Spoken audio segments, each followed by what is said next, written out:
Você já ouviu alguém dizer ou tentou explicar que um risco é alto, mas não conseguiu exatamente dizer por quê? Hoje a gente vai resolver isso. Eu vou te mostrar de uma forma prática como calcular a probabilidade de um risco usando uma abordagem que mistura critérios qualitativos e quantitativos. Para ver como calcular a outra parte, que é o impacto do risco, a gente vai ter uma outra aula logo na sequência sobre isso também. Ao final dessas duas aulas, você vai saber como classificar riscos de integridade, operacionais e até riscos estratégicos com mais clareza e ajudar as decisões que a alta gestão precisa tomar com mais segurança.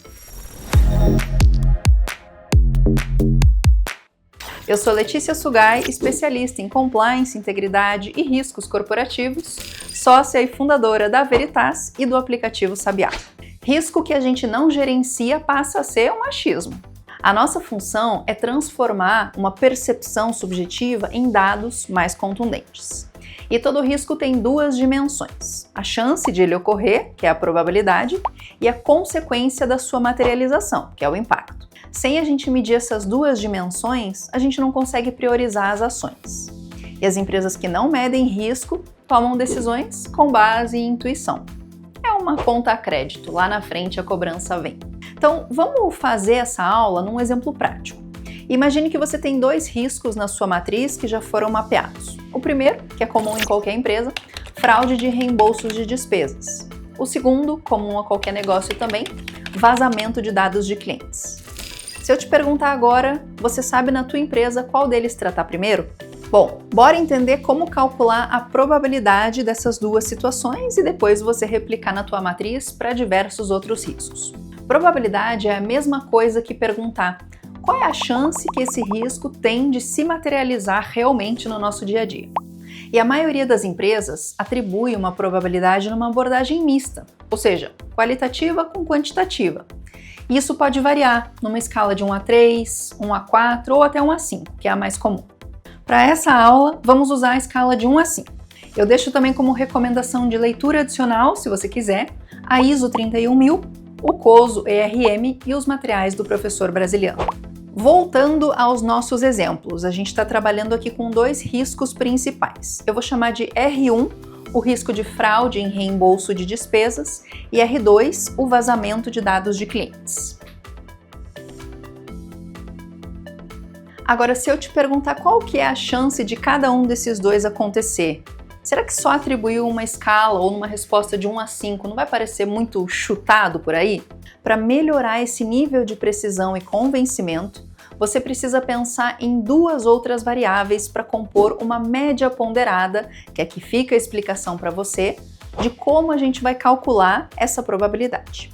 A primeira dessas variáveis é o que a gente chama de frequência de exposição, eu aqui vou te chamar de FE.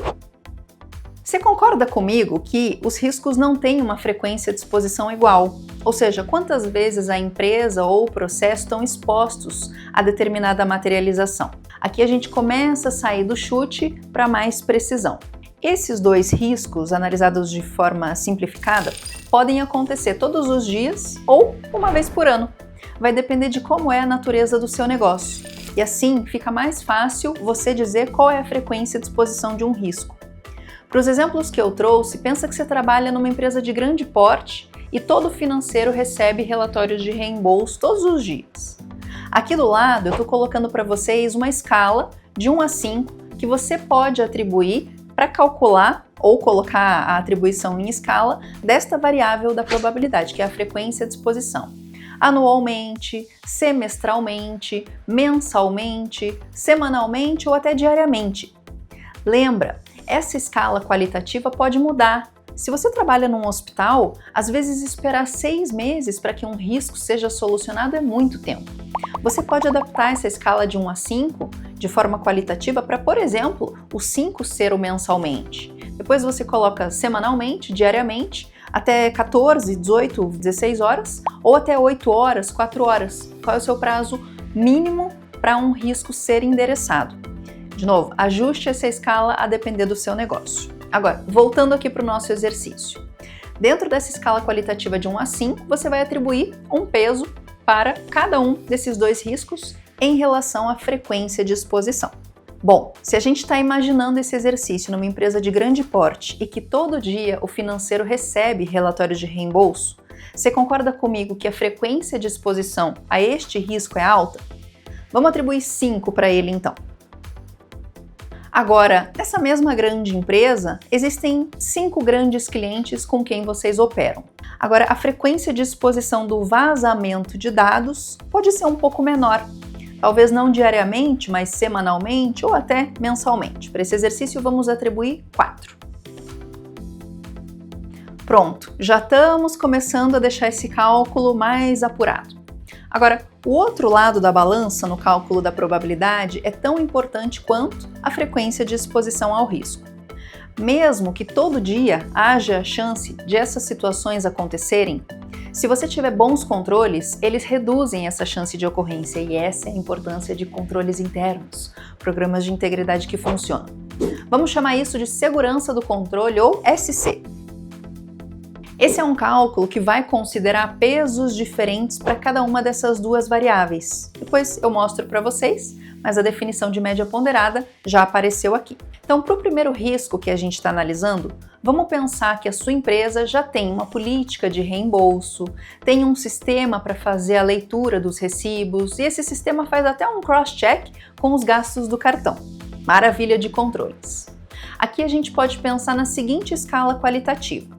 Quanto menor for o impacto atribuído nesta variável, melhores são os seus controles. Então, nível 1 excelente, nível 2 bom, 3 médio, 4 razoável, 5 ruins. Não tenho controles ou tenho, mas não funciona.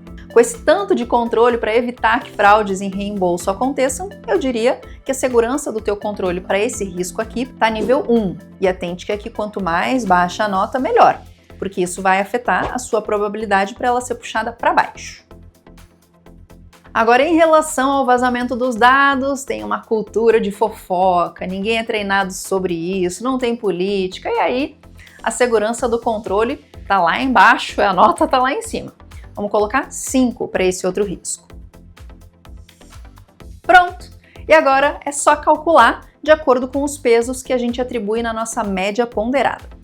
Geralmente, em cálculos de probabilidades de riscos, a variável de segurança do controle é um componente um pouco mais importante do que a frequência de exposição. Por isso, para o nosso exercício aqui, eu vou atribuir o peso, que é basicamente dizer qual é a relevância dessa variável para o meu cálculo.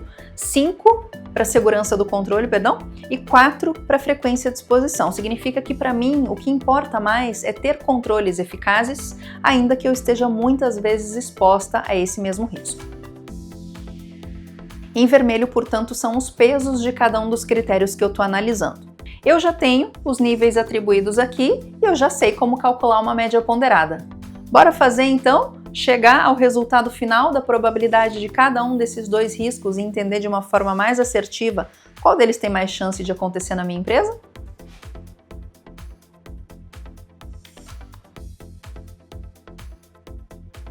Então, para esse exercício, essa é a nossa fórmula de cálculo da probabilidade. A frequência de exposição, que eu atribuí aqui para cada um deles, multiplicada pelo peso deste critério, somada com o mesmo raciocínio para a segurança do controle. O nível que eu atribuí na minha escala de 1 a 5, multiplicada pelo peso que eu atribuí para esse critério, dividido pela soma dos pesos. Essa é a média ponderada. Vamos ver como ficou para cada um dos riscos? Então vamos fazer juntos aqui. O risco 1 teve nível de frequência de exposição 5 e a segurança do meu controle 1. Portanto, eu vou multiplicar 5 vezes 4, 20, 1 vezes 5, 5, 20 mais 5 é 25, dividido por 9. Vai dar aproximadamente 3. Essa é a conclusão a qual eu chego. A probabilidade calculada em média ponderada de uma forma mais assertiva da minha fraude em reembolso, chance 3. Vamos ver se o outro risco é mais alto ou mais baixo do que esse?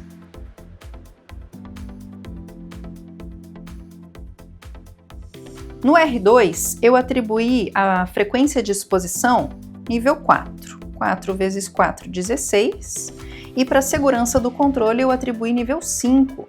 5 vezes 5, 25. A minha soma final vai ser 16 mais 25 dividido por 9. Só aqui eu já consigo deduzir que a minha média ponderada e a minha probabilidade do segundo risco é maior do que a primeira. Então 16 com 25, 41, dividido por 9.